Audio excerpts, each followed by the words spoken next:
الآن نتعرف على موعد وتوقيت والقنوات الناقلة لمباراة برشلونة القادمة في إطار الجولة 29 من أمام نادي ختافي. الآن نتعرف على الموعد والتوقيت والقنوات الناقلة. ولكن قبل أن نبدأ فضلا وليس أمرا اشترك في القناة وفعل زر الإشعارات ليصلك كل ما هو جديد.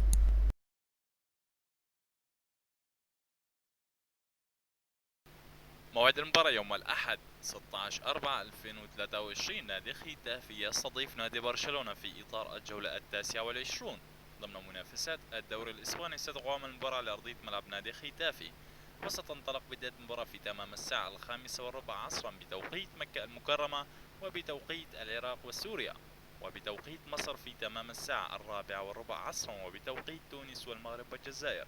ستنطلق بداية المباراة في تمام الساعة 6:15 عصرا، وستذاع المباراة عبر قناة بين سبورت الرياضية. وما هي توقعاتكم لنتيجة مباراة برشلونة وختافي يوم الأحد في تمام الساعة 5:15 عصرا بتوقيت مكة المكرمة؟